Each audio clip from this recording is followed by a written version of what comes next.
आशा करता हूँ आप सब बहुत अच्छे होंगे। मेरा नाम है सिद्धांत अग्निहोत्री। स्टडी ग्लोस पे आपका बहुत बहुत स्वागत है। आज हम दोस्तों इजराइल और फ़लस्तीन दोनों ही साइड के बच्चों की बात करेंगे।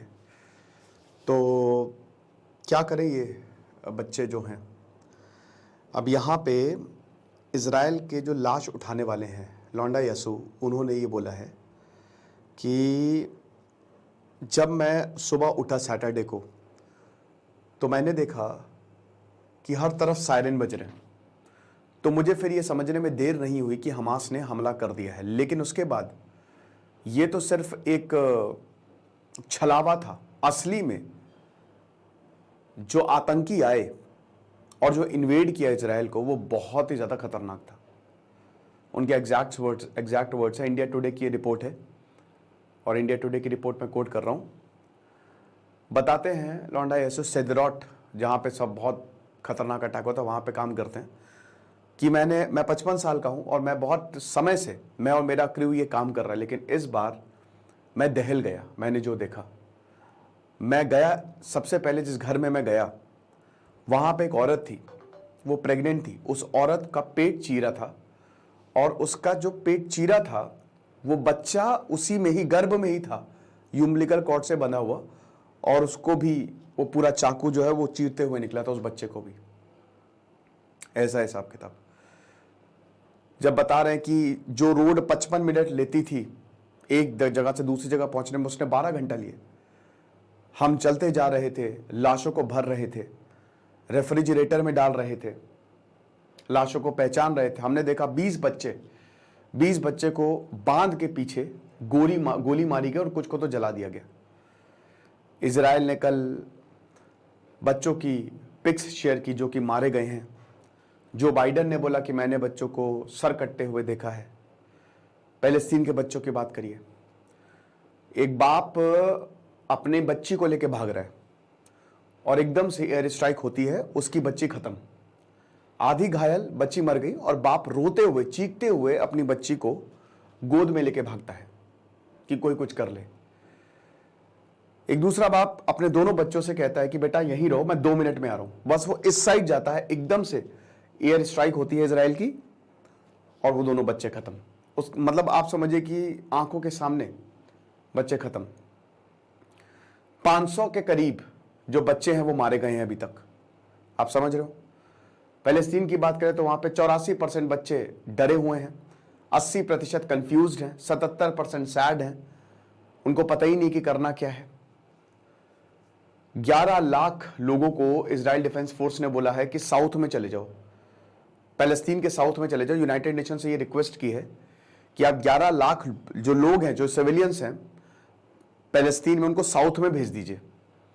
24 घंटे का वक्त दे रहे हैं। तो यूनाइटेड नेशंस ने बोला ये इम्पॉसिबल है, हो ही नहीं सकता। इतने सारे लोगों को, 11 लाख लोगों को 24 घंटे के अंदर अंदर वॉर में हम कैसे साउथ में भेज दें, आप बताइए। 64 स्कूल्स चलते थे और यही स्कूल बाद में शेल्टर का काम करते थे, बट अब ये सारे स्कूल्स जो है वो तबाह हो गए हैं। फ़लस्तीन मतलब गाजा में भी तबाही का मंजर है।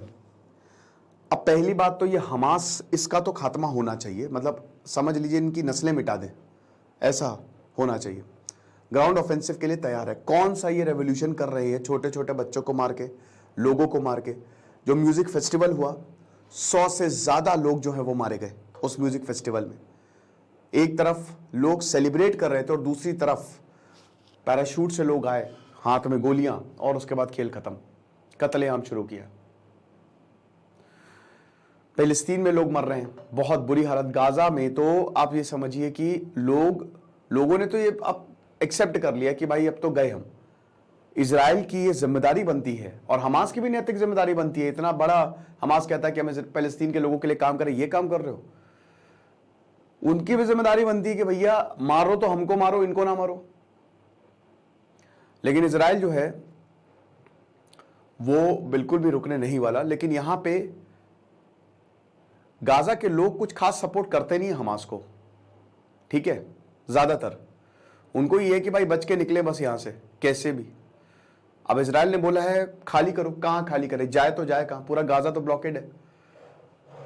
तो बड़ी मुश्किल होने वाली है। इजराइल अभी तक ही रुका था, ग्राउंड ऑफेंसिव इसीलिए नहीं कर रहा था कि एक बार जो सिविलियंस है वो साउथ में चले जाएं। और ये जो भयानक तस्वीरें आती जा रही हैं, कोई कुत्ते को गोली मार रहा है, कोई किसी का सर काट रहा है। एक तो फेक न्यूज़ से भी थोड़ा सा आप दूर रहें, बहुत ज़्यादा फेक न्यूज़ भी फैल रही है, आपको ये भी बता दूं, बहुत ज़्यादा, ठीक है। तो इससे भी थोड़ा सा दूर रहें, ठीक है। ट्विटर पे काफ़ी ज़्यादा कोई सऊदी अरब की न्यूज़ है, कोई लेबनान की न्यूज़ है, तो उसको फैला रहे हैं, तो उससे भी थोड़ा सा देखें एक बार। लेकिन ये बिल्कुल मतलब आप ये समझिए कि हमास ने जो किया है ये तो गया, इजराइल तो उसको छोड़ेगा नहीं। और मैं तो भाई पर्सनली इजराइल के साथ हूं, लेकिन जो पैलेस्तीन के सिविलियंस हैं उनके लिए भी कुछ बहुत, क्योंकि वो भी मर रहे हैं और बहुत भारी संख्या में मर रहे हैं, समझ रहे हैं। वहां के लोगों का कुछ कसूर नहीं है, वहां के बच्चे मर रहे हैं। तो इसीलिए कुछ भी करके उनके लिए एक सेफ पैसेज देना चाहिए और हमास को के मारना चाहिए, ठीक है।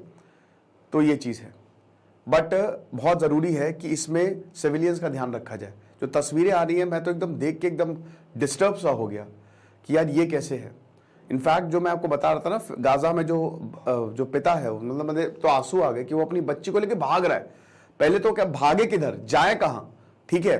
एकदम से बॉम्ब आता है, उसकी बच्ची खत्म, छोटी सी 4-5 साल की, वो भाग रहा है गोदी में लेके, कि चिल्ला रहा है कि कहाँ जाए, क्या करें। तो ये चीज़ है। बिजली पानी है नहीं, तो आपको पता ही कि मेडिकल सेवा भी वहां पे बंद। तो हमास ने जो ये किया है ना, ये मतलब आप ये समझिए कि ये अब तक कैसे जिंदा रह गया। यही तो बेंजामिन नेतन्याहू के ऊपर सवाल उठ रहे हैं। हमास को अनदेखा किया है, इनको बहुत पहले मिटाया जा सकता था। बेंजामिन नेतन्याहू को इतना गरियाया जा रहा है, उनके घर, उनके टाइम्स ऑफ इजराइल, उनका ऑपोजिशन, कि अभी इसी वक्त इस्तीफा दे। ये जो इतनी बड़ी प्रॉब्लम हुई है, इसमें देखिए सच, कुछ पूरा सच नहीं, याद रखिएगा। जो आप सच देख रहे हो ना, पूरा सच बिल्कुल उसको मानने की गलती ना करें, ठीक है। क्योंकि इतने समय से इजराइल को पता नहीं था, मोसाद को यहां पे बोला एक ऑफिशियल ने इजराइल के कि 10 दिन पहले हमने बता दिया था कि ऐसा हमला होने वाला है। बेंजामिन नेतन्याहू ने बहुत लाइटली लिया, और जिस तरीके से बेंजामिन नेतन्याहू के खिलाफ प्रोटेस्ट हो रहे हैं वो हम सबको पता है।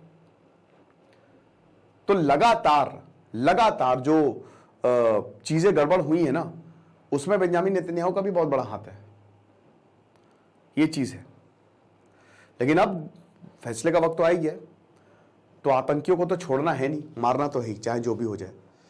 लेकिन वही चीज है कि इसमें ध्यान रखना चाहिए कि कोई सिविलियन ना, अब गेहूं के साथ घुन भी पिसेगा, लेकिन सिविलियन ना ही मरे तो बहुत ज्यादा बेटर है। अब देखेंगे ये कैसे होगा, बट एक चीज तो बिल्कुल सही है कि ग्राउंड ऑफेंसिव के लिए इजराइल अब तैयार है। मेरे ख्याल में शायद कल जो है ये ग्राउंड ऑफेंसिव के लिए जाएंगे और एक एक का खात्मा करेंगे। शायद कंप्लीट मिलिट्री ऑक्यूपेशन होगा गाजा में। कितने लोग मरते हैं, कितने सिविलियंस, कितने बच्चे मरते हैं, वो तो देखना होगा। इजराइल में भी बहुत ज़्यादा कत्लेआम हुआ है, मतलब होलोकॉस्ट के बाद सबसे बड़ी आपदा, सबसे बड़ा कत्लेआम जो है वो यहाँ पे हुआ है। तो हम बस प्रार्थना ही कर सकते हैं कि कोई भी बेगुनाह ना मारा जाए, कोई बच्चा ना मारा जाए, बाकी जो है सो है।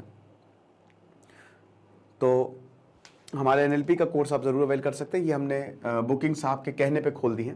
कब ये बैच बंद हो जाएगा मुझे नहीं पता, आपके दिमाग की रिवायरिंग करेंगे हम। Thank you so much.